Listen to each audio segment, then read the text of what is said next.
What's good, YouTube? It's Rage Rail. So in today's video, I want to show you guys this Singleback trio mini scheme in Madden 22. So if you enjoy this video, go and drop a like on the video right now. Go in and sub and turn on post notifications on. So one thing I want to say is that the playbook that I'm in is the run heavy playbook. Again, I'm in the run heavy playbook. Now I believe Singleback trio can be found in the Vikings playbook, but one thing to know is that they do not have all the plays that the run heavy does have. So if you want this in like a custom playbook, make sure you use the Vikings playbook and just use the plays that they have. But I'm just want to tell you now that they don't have everything that I'm going over in this video. So I'll make that crystal clear. Now, as far as personnel goes, you'll hear me talk about it as the video goes along, so just make sure you are paying attention to that. Now, I'm going to put Rashad Penny because he is the fastest running back that the Seahawks have. I believe he's 90 speed, and Gerald Everett's the fastest tight end, so we're good there. Now, first thing I want to do is actually talk to you about the run plays and which ones I like, and I'm going to show you gameplay of just the run plays so you can see that the run plays do work, because you want to base your schemes out of the run. And then after I show you the gameplay, we're going to be talking about a few passing plays that I really do like, and I may break this into two parts. It just depends on how much you guys like this part one. So anyways, I'm just going to kind of throw some run plays in here. So I love the halfback stretch this year. Last year it was not that good, but this year it's actually a lot better of a run play. And then also I really love this halfback delay, and I'm actually going to come out into a halfback toss right here. So I'm gonna go just random defenses so you guys can just kind of get the gist of everything. So first and foremost, you really want to run this offense with your three receivers to the wide side, so that way you can have just more options. So if you want to, they have a lot of nice passing concepts you can create with the receivers being to the wide side. So I'll talk about that here in a little while. But cool things about this play is that you can actually flip it, so you can run this toss to whatever side you want. Now normally I'll just run it like, if I can identify a weak side, I'll run it there, or you can do it to the three receiver side.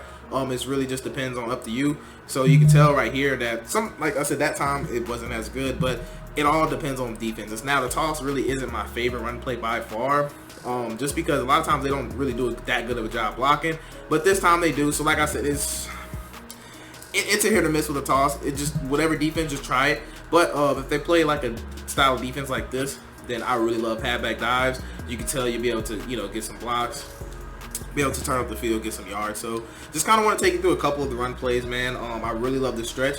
Now versus man coverage, I really love this stretch, and they happen to be playing man cool. So this year, this stretch is actually pretty decent against man coverage. Of course, right there they're going to get an instant shed, but you'll be able to see in the game. Wow, what is going on? But you'll be able to see in the gameplay here that a lot of times when they're running just straight man coverage, you're going to be able to play. You're going to be able to use that. Let me actually finish my defense here. So if they're running a style of defense like this stretch is honestly going to be really, really good, and I'll show you that here. And also halfback delay is really nice too, and that's what I was trying to tell you. So if they're running like a 3-3-5 normal type of defense, that stretch versus man coverage is just going to be an absolute destroyer. Now another thing that I like too is that this halfback delay is pretty good unless they're blitzing. So yeah, I'm gonna go to just a standard man coverage right here because that's what you'll most likely see. Let's go into I guess pinch our line. Let's go ahead and put like double purples out there. So this is like a normal standard setup you'll see people using man coverage, and to me this delay, little halfback delay, is actually really good. But I'm not getting good blocking, but I don't want to sit over here and keep running run plays. But anyways, check out this gameplay. They'll start on the ground. It's Rashad Penny, and he'll tackles, and then they finish with, but don't fumble the football. They'll try and run forward with Penny. And he is in. I would have doubled him, tripled him, anything to keep the ball out of his hands. Wilson defers to Penny here on the draw. And this will be a Seahawks. Wilson leaves this one with Penny. Finding room to the 20. And all the way. All right, so you guys seen the gameplay with it. Now, as far as audibles goes, I love having Smash Texas. I love having for my R1 instead of PA solid corner, I love having PA boot. And for my L1, normally I like to throw in this spot play right here. So now I might break this down to two parts. I haven't decided. It just depends on how fast we can get things moving. But I want to talk about Smash Texas first because this play is actually really, really nice. Now I'm gonna be doing everything out of the dollar. You can tell I do have Redmond and I have Black up here at linebackers. So we actually have some safeties back there. So let's actually start off with cover 3 so I can kind of explain to you why I like this play. Now, if it's zone coverage, my favorite zone setup is actually it's actually a spacing concept that we create, and we do that by taking triangle.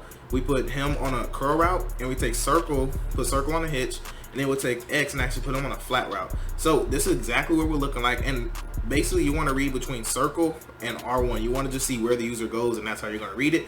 Now you can tell we do have a standard cover 3, as you can see, and basically you're just going to be able to hit circle right out the gate every single time. So if the user is not on that side, we're going to throw that literally every single time. It's a boom boom type of play. And again, that setup, just take triangle, put them on a curl, take circle, put them on a hitch, take X. I like to put them on a flat route. Now you could leave them on that corner route, but the flat route, I just find it just moves those defenders a little faster. And the reason I like this setup, because watch R1. So a lot of times you can actually have that right there. Of course he's not gonna catch it, but anyways, you can normally have that right there. That's a quick read that I like to make. Y'all don't mind me, I can't talk today, but I do want to show you that you can run it this way too if you want. You just need to throw that ball right about there, and that's normally what you're looking for, because this is a spacing concept. So this is not a chunk play or nothing like that. This is for those 2nd and 2s, you know, 3rd and 3s when you know they're running some type of zone coverage. And I'm gonna talk about man coverage in a second, I promise. But I just want to show you why I like this concept. So I also want to show you versus code 4 drop in case you're curious about that. And both reads are going to be open still. So circle, you can see circles open, and you can tell you can throw that running back right there out the backfield. So what this is going to do is going to have to force your user to, you know, be wrong no matter what. And anytime you have anytime you have a setup that's going to force the user to be wrong, you're doing something right. So what do you mean by that, bro? So if your user is right here, he's going to guard this hitch route, right? So there's no way he's going to let a hitch be wide open in space, right? So what's that going to mean? Okay, now we're going to come here and dump this ball off just like you seen me do. And then a lot of times you're going to get like a broken tackle animation. You might be able to juke this guy. You know, you never know with Madden, especially Madden 22. You'll never know. And even still, you still get about 5 yards right there before you even have contact. And that's, if you can constantly gain 5 yards, you can just keep hitting them with that, hitting them with that, hitting them with that. And don't worry, I'll be talking about man coverage here in a second. But I just wanted to show you that we have 2 reads that just gets wide open, you see. And sometimes, depending on what they're doing, sometimes you can even lowball this right here. You can tell he kind of goes back. And actually, I might show you guys that. Let's go back to code 4 drop, because I actually might be able to lowball that actually. So let me set that up back for you. So here we go. I'm gonna show you with the corner route, because you can definitely use the corner route. But let's see if we can actually get square. Yeah, so if you lowball that, you can actually have that route. So we really have 3 routes open versus any type of cover 3 or cover 4 drop style defenses. So let's go and keep it moving. So let's talk about cover 2, right? So with cover 2, actually I'm gonna blitz him because we should be able to have time to do a standard cover 2. So we're gonna use the same exact setup just right here, and then we're just gonna basically look and see what's open, right? So you can tell it's gonna be the same type of read, and you can tell the circle is open. And I could have threw R1 a little earlier, but I just wanted to make sure that I waited and then be able to hop a replay and just show you guys exactly what's going on. So what I was explaining to you is that you can throw this ball right here, you know, and then basically just look to get a juke on him or whatever. That's normally going to be your best bet, but that's just depending on where the user is. So if the user is on this side, right, if he's using somewhere over here, you would throw this every single time. As you can tell, this stop route, this little hitch, you're going to have that every time because of this concept that we have over here with these 3 routes. It's going to force this hitch to be open every single time. And if the user guards this, then we'll just dump this right out the backfield. This is actually a perfect play if they try to blitz you. So I'll probably show you that here too, that this is a perfect, they will not be able to zone blitz you using this. So just to kind of give you an example of that. So let's just say they, I don't know, let's say they just did something like they're really just being aggressive. So they came here and, like, you know, they were going to stay right here and just try to, like, you know, maybe gap shoot or something, like touch the lineman and go, how many is this? 1, 2, 3, 4, 5. Yeah, so this is probably normally, let's see, say you get something like this, right? And I'll put them in the spot just to kind of simulate that, right?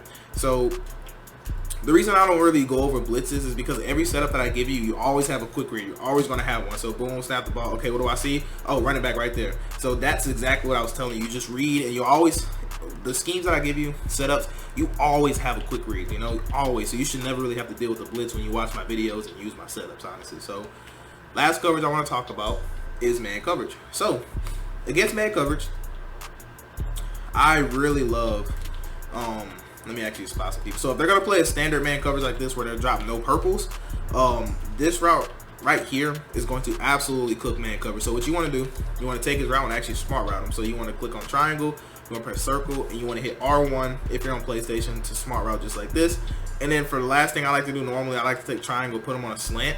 Normally that's what I like to do. Normally I'll take X and just put him on a streak just to get him out the way. So we basically have an easy read right here. So we have our main read, which is going to be, first we want to read this. Does he win on his route? If he does, we throw it. If not, we want to look for the slant. And then we want to read this last because you want the user to choose between the slant, or they're going to have to choose between this R1 route. And it's also going to let you know if they're dropping purples or not. So watch circle. So you see, boom, he gets a lot of separation. So you can actually rack that and normally get a really big game to where they have to play purples. And if they play purples, then on part 2 I'll probably show you what we can do about that. It's actually really simple if they want to play double purples. But anyways, what I was trying to explain to you is that the reason I like this concept is because you're going to have a little bit of time to see what gets open, right? So you can tell already the slant, normally, since this is normally going to be your best player if you don't mess with the receivers, he's going to be able to, you know, get a nice separation. Now, this running back route, this angle route, we all know is designed to beat man coverage. You can tell, boom, sticks his foot in the ground, and, you know, he's running away from his man. So if that spy's not there, then obviously, you know, we can throw that ball right there. But our main read is going to come here, right? And the good thing about this little stop route, sometimes if they drop like a stock purple and they don't zone drop a purple, it'll normally get sucked down, you know, by over here, and normally you'll be able to have that. So actually, I'll go and show you that too, because that's what should happen, I should say. So let's put him in a purple. Let's play like this. Let's actually shade over the top, and I'm going to spy him just to have no time. So here's the defense, and I want to set that up for you again. Triangle on the slant and X on the streak, and that's really all you have to do. Oh, smart route circle. Do not forget the smart route circles route. You see how it's ran deeper now? So let me kind of show you that. So you see how he comes all the way down? That's exactly what I was trying to explain to you. So if they do not zone drop a purple, they will, you will literally have that throw every single time, and it's because of the route concept. Because this hitch route, for some reason, they're like, oh, I really need to go guard that. Like, look how fast he's running. I'm gonna put this in normal speed. That's crazy. Look how fast he just gets over there. Not right here. I'm not trying to get over there, but right here. So look how, just look at that purple. Like, he just literally just takes off and just sprints over there. Like, that is crazy. I've never seen that before. But anyways, that's what I was telling you, that they actually fall down and we'll be able to throw that easily. So they have to zone drop if they want to account for that. And you can tell right here the slant actually is going to blow past them because that's our best receiver out there. So the user was going to be worried about this slant, and then we're just already looking over here. We know that that route is going to absolutely torch man coverage. Look how he sticks his foot in the ground. Boom. You see that? It's not like a little zone cut. It's boom, sticks his foot in the ground. So you want to have a really good route runner there when you run that route concept. So last play I want to give you guys in part 1. It's actually going to be spot play. So I was trying to decide which setup I wanted to give you. So this is going to be the last one. So make sure you drop a like on this video if you want part 2, and I definitely don't mind giving you guys part 2. I just don't know if you guys would want it, so just drop a like if you would be interested in seeing part 2 and how I put some more concepts together. But for this setup, what I like to do is take X, put him on a curl. I like to take R1, put him on a swing route to the tight end side. Then from here, I like to take circle, put him on a streak, and then normally I'll go ahead and motion over this route right here. Now, this is really good because that stop route is going to actually be able to pull down any zones. Hopefully I get enough time to show you guys. Did I? No, I didn't really get too much time. I should have probably double teamed to spot somebody, but that's all right. I just kind of wanted to show you guys what we can do. So let's actually hop into replay so I can show you why this works. So this is good because it's actually going to force any purple or anything to kind of slide and not be able to get further down the field, and that's going to open up this easy throw right here. You can tell you can throw that real easily. You just really want to double team and probably just slide the pocket. But the reason you want to put this curl route right here, because if he's using this hook curl, he's going to have to decide, does he want to follow this route or leave the curl? And most of the time, if they're following this one, if they're on this hook curl, then and you drift out the pocket this way, they're normally going to take their user and run and cover this. So a lot of times you'll be able to throw this little, you could come this way and you'll be able to throw this route because he'll be wide open, if that makes sense. And this is good too just because of where they sit. So we have like a two-way read, right? You see how we have two people sitting right in the middle of the field, and we have this crosser basically that's going to come get into an area that they can't cover. So it's just gonna really stress the user with that setup. So let's go back to spot. Now let me I'm actually going to spy this guy here, and let's actually talk about cover 4 drop actually, because I actually want to see about cover 4 drop, because that's the only thing that can give you a problem is that quarter, because of where our streak is on the field. And if that quarter gives a problem, then I have another setup that I like too as well, specifically for cover 4 drop. But we might not need it. We'll see right here though, because I actually do not remember to be real with you guys. So let's go and snap the ball right here. And like I said, you want to drift out the pocket this way. And can you throw that? Okay, nah. Okay, so they actually do a great job of covering that. So if somebody wanted to sit and cover 4 drop and you wanted to use this setup, well, this play, what I would suggest you do is switch it up some. So you'll just take square, put them on a streak, and then you'll take X, put them on a curl, R1 on a swing route, and then you'll go ahead and motion over triangle. So that's definitely another way you can do it. So there's 2 setups you can tell that I like. And to me, I think it's cool when you have 2 setups for one play, because it's going to create a different look for your opponent. But it's basically the same principle of triangle is just not going to be able to get covered by normal zone drops. You can tell that throw is going to be wide open. So if you wanted to guarantee triangle getting open every single time no matter what, use that setup. And again, that setup is just taking let's go back to spot. That setup is just taking square, put them on a streak, and then take an X, put them on a curl, R1 on a swing route, and then motion them across. But if you want my favorite setup, anything that's not cover 4 drop, then just take circle, put them on a streak, X on a curl, R1 on the swing route, and then you want to go ahead and motion them across. So I do want to show you cover 2 as well. That cover 2, yes, it does work. And what I suggest you do is always incorporate motions with this offense. So anytime you're running the ball, make sure you do a motion over somebody. Anytime you're passing the ball, make sure you motion over somebody. But just look. So basically the mid-read, that time is going to match. So anytime in cover 2, that mid-read will match, but that's fine because if they match a mid-read, which I'll show you really quick too, if they play standard cover 2, and this is the last thing I want to talk about before the video is over. So if you don't like that, but your opponent won't like that for sure, because if they want to leave a mid-read out there, then this is a setup I already gave you guys. But essentially, it's going to be a one-play touchdown. So you just want to take triangle, put them on an in route. You'll take X. You can put them on an out route just like this, or you can put them on a flat. And you can leave this play action or block your running back. Is up to you.